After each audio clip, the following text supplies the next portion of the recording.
I want to talk about the impact that the internet had on intellectual curiosity. You see, I was an adult when the internet came into popular use in Uganda. So I've experienced both the pre-internet world and the internet world, and I was intellectually curious from the time I was from the time I was a little kid, maybe from the time I was a toddler. I've always been intellectually curious. And so before the internet came along, I was already a reader. I used to read lots of books. I used to read newspapers. I used to watch some TV shows that gratified my intellectual curiosity. And the advent of Google and the internet generally, it had a great impact on the way that intellectual curiosity can be gratified, and that is what I want to explore in this podcast. So, before the internet, there was a limit to which you could gratify your curiosity. That limit was set by the curriculum developers. It was set by the newspaper editors. It was set by the school administrators that decided which books to stock in the library. It was decided by the public library managers that decided which books to stock. It was decided by the bookstore owners who decided which books to stock, the publishers who decided which books to publish, and of course it was decided by our financial capacity. By, there might be books in the library or rather in the bookstore, but you cannot afford them, and the school may also not be able to afford to stock a library. So you find that all the things set constraints on the extent to which one's intellectual curiosity could be gratified. And so I did a lot of reading, but that reading was, it was limited to the books that I could be able to access and to the books that I could be able to afford. And then sometime when I was in fourth year, I think third year at university, Google became a big thing. I remember I did my fourth year project, my final year project. I did it using, I used a lot of Google in doing it. That shows you that by the time I came to fourth year, Google had already become, it had already come into popular use even in Uganda. So with the advent of Google, first of all, the cost of accessing knowledge drastically reduced. It fell so sharply because you could find, like now if you go to Project Gutenberg, you can find all the classics that are in the public domain. You can find them there, and you don't have to pay any penny to read those books. So apart from the data, of course, you have to buy internet data, but once you have the data, then you can read all those books without paying any single penny. And then, apart from the fact that there was now an almost infinite supply of books, there was also an infinite supply of answers to any question that popped up in your head. Previously, we had few questions. The questions that we had were limited because we knew that there were only, we thought some questions didn't have answers because the books didn't answer them. But with Google, with the rise of Google, you found that whatever question popped up in your head, you could just insert in the search engine and get the answer to that question. And so we got into a point whereby there was no limit to what you could ask because every question that could pop into your head had an answer that you could find on Google.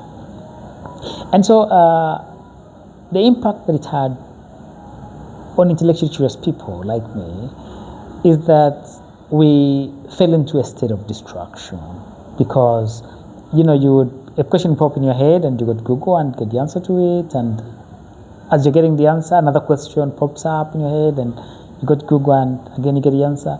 And so you get into that perpetual state of distraction. You find that questions keep coming up and there are answers to them.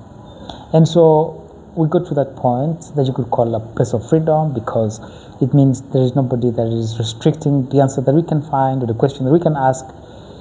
But at the same time, it just has negative impact on focus, on attention span, on ability to concentrate on a task, because as you're concentrating this task, questions keep popping up in your head, and you know that those questions have answers and you can have the answers because you've got a smartphone and you can be able to get the answer to those questions. And so the internet, it was a double-edged sword. On one hand, it allowed us to get answers to whatever questions we could ask. It allowed us to get as much information, to read as many books as we wanted. But at the same time, it had a negative effect on ability to focus on something. In the world before the internet, in the pre-internet age, it was possible to focus on one book and, follow the characters up to the end, because, you're not being distracted by anything. You've got one question that you're trying to answer. But in the age of the internet, you can find yourself besieged by questions, like hundreds of questions coming up, and when you're trying to answer one, another one comes up like that. And so the internet had that effect of causing distraction.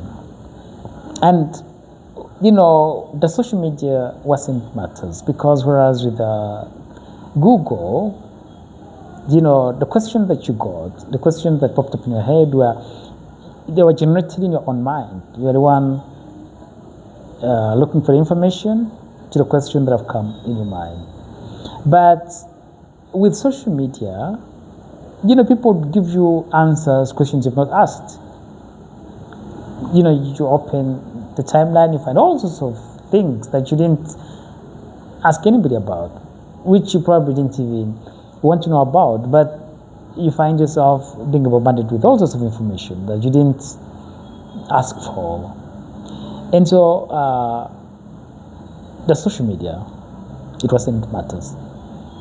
It made things so much harder.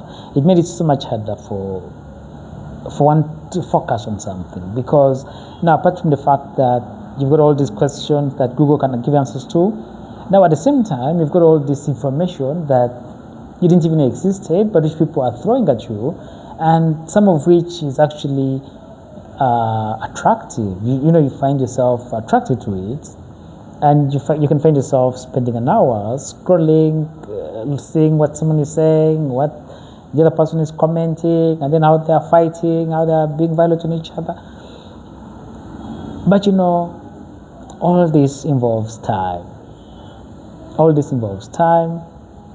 All this means that you're not able to concentrate on a task.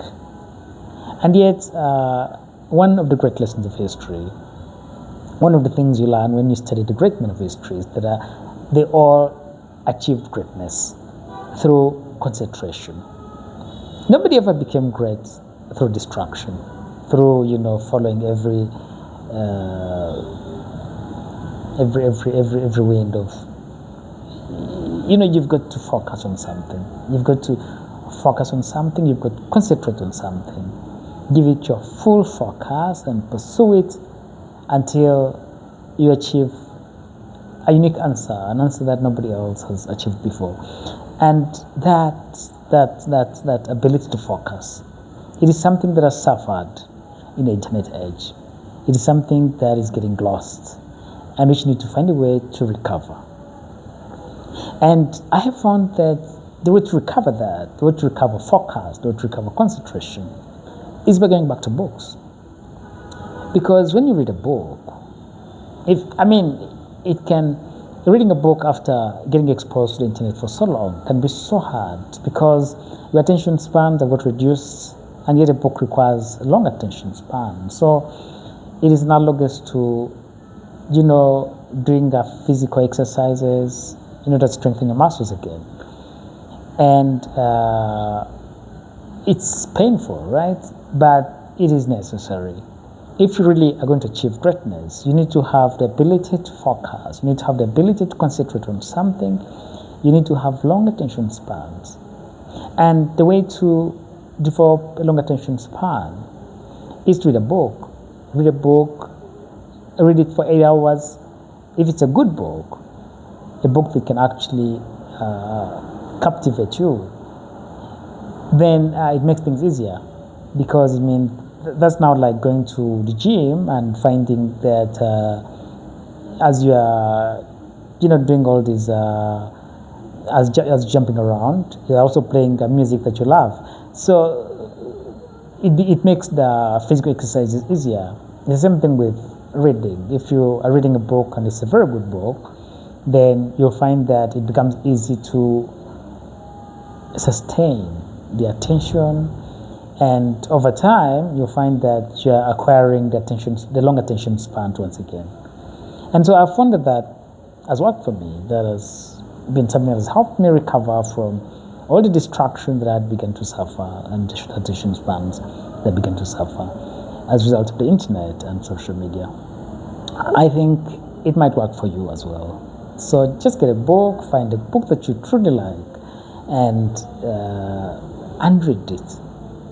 It will make you forget about the noise of social media, and in the process, you'll acquire longer attention spans, and those attention spans will be able to help you in all other endeavors, because most great things in life can only be done by somebody with a long attention span.